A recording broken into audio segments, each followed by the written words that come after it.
Hi, my name's Phil. I like talking about politics, and in this video, I like to reflect upon an interesting report that, despite Boris Johnson's public pronouncement on the Northern Ireland Protocol, that his government are actually working flat out to implement it properly. But first, if you'd like to be notified of daily news and politics, please subscribe to the channel and click the bell notification icon. So there's really two main things I'd like to discuss regarding the UK government's real approach to the Northern Ireland Protocol, as it seems. So it's going to be two videos, both out today. This one looking at the juxtaposition between what Boris Johnson is saying and what Boris Johnson is doing, because they are very different. So the Northern Ireland Protocol is really like any other fundamental pillar of Brexit, in that there are two mutually exclusive ways for the government to approach it. They can either implement it as they have promised to do, but enrage some groups of unionists in Northern Ireland, as well as some groups of vocal MPs and core supporters in the Conservative Party.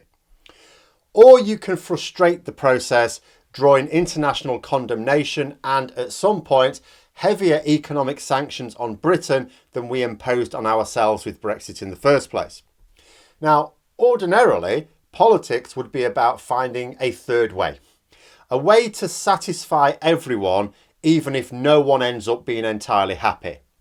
But there is nothing ordinary about politics in the UK right now. So for Boris Johnson, the choice has been one or the other.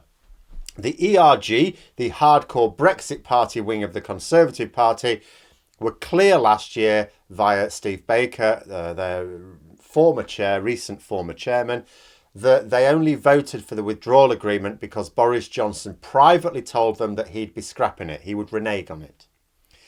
He has relied upon them for support to his leadership. He would surely not dare to pull the rug from under their feet by reneging on his private promise to them. The aims of the ERG are clear. They always wanted a no-deal Brexit. They continually voted for it in Parliament under Theresa May. They couldn't get it directly, so they switched tactics. They are insane, but they are not fools. They supported Boris Johnson's withdrawal agreement, which was largely the same, but splitting Britain from Northern Ireland when it came to trading goods. This worked more in their favour, arguably, than the backstop, because with the backstop, there wouldn't have been that much post-Brexit friction. You know, a great deal of the damage I've been talking about as a result of Brexit this year simply wouldn't exist if we were still in the customs union single market. We'd be in an almost perpetual transition period. This way, they knew that the protocol would cause immense damage to British businesses, and so would have political leverage to force the government to drop it. So they would imagine anyway. So they supported the withdrawal agreement on the basis that Boris Johnson would fail to implement it. They didn't care what the eventual trade deal with the EU would be either, because they almost certainly made the calculation that that would be null and void if Boris Johnson reneged on the withdrawal agreement. This is how they want things to play out: for the protocol to be too politically damaging for Johnson to implement, and for it to be politically impossible for the EU Parliament to ratify the trade and cooperation agreement while we are refusing to implement the withdrawal agreement in full.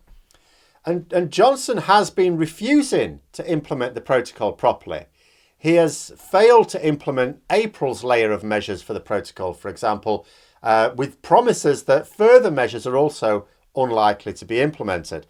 In fact, Boris Johnson has this week reiterated the threat that he will abandon the protocol altogether if he doesn't like it.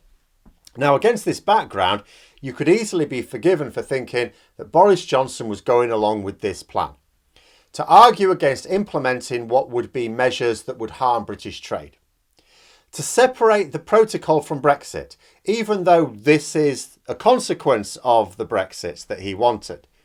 The way it's playing out in the public, it's all set up for Johnson to pursue that path. But then there's the international dimension. It doesn't matter that Joe Biden identifies strongly as Irish as such. No US president would be allowed to condone this behaviour. That being said, the Orange one's opposition would have been much more muted. Biden will not be muted, I suspect. He's coming over here in 7 weeks for a meeting of the G7. Well versed in diplomacy he may well be, but we've already seen from his presidency so far that he is not afraid to stand up and take action where it's needed. He's actually, I have to say, impressed me with his strength of will in standing up to what is still a large Republican presence in Congress. Boris Johnson is not as important, as formidable, or as difficult to deal with as Congress for Biden. I cannot imagine him being shy about forcing the issue when he visits.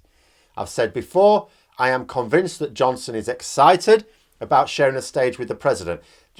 When he had his first phone call with President Biden, he released photos of him being very excitedly talking to the president.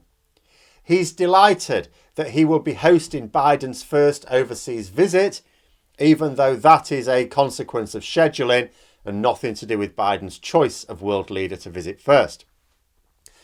He is hardly want to go into, Johnson that is hardly going to want to share that stage with the president, who will be savaging him in the press conference afterwards. Biden will be asked about his views on how Brexit is going.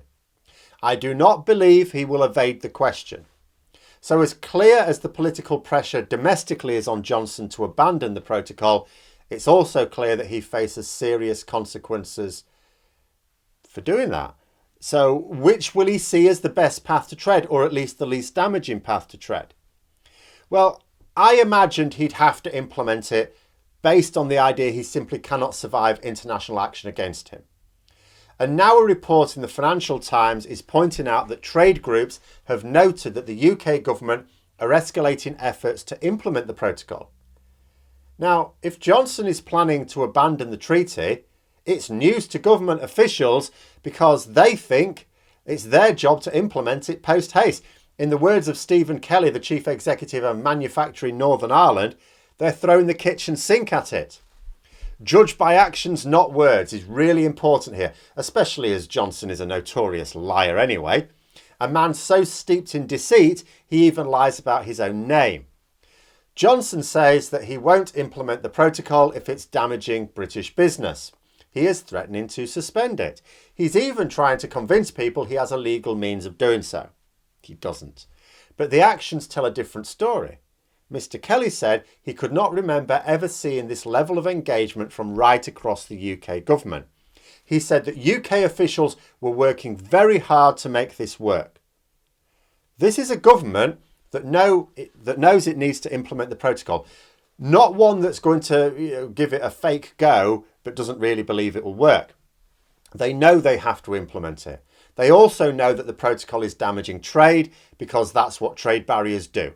And Brexit is all about trade barriers. So they're working their arses off to minimise the damage in order to mitigate the political comeback on the government.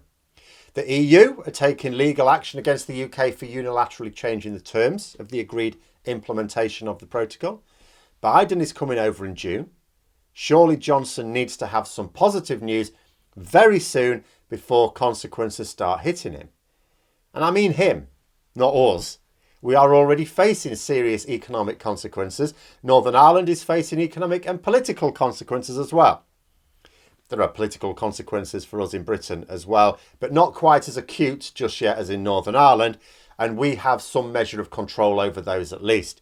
If we choose to exercise that control, at the moment we don't seem like doing so. But in Northern Ireland, what is being seen by trade groups is real progress being made. It's not just that the UK government have been working hard to try and make the protocol work. It seems they've actually implemented steps to do so, practical steps. Johnson may well be playing political games in public to distract attention from what's really happening, but at the coalface, work is progressing. Now, I don't know how Johnson aims to make the political transition from attacking the protocol, threatening to suspend it, as the ERG wants him to do, to supporting it as he is legally obliged to do. What I do know is that this transition is intended because we can see it by his government's actions that they are committing themselves to the implementation of the Northern Ireland Protocol. All across the UK government is what they're saying in Northern Ireland. It's very clear there's engagement across the government to really go above and beyond to make this work. That being said, these moves will improve things, take the edges off, as Johnson would put it, but they won't end very visible trade restrictions on goods passing from Britain to Northern Ireland. It's not going to solve the problem as he identifies it. The unfettered access will not happen until we join the EEA, really. In other words, it will never happen while Johnson is in charge at any rate. So there will be a lot of political twists and turns still to come, but his actions reveal which way he's travelling, not his words. But those are my thoughts. Let me know yours in the comments below. Hope you found the video interesting. If you did, don't forget to click the like button. And if you'd like to support the channel further, please also click the Patreon link for details. And until next time, I'll see you later.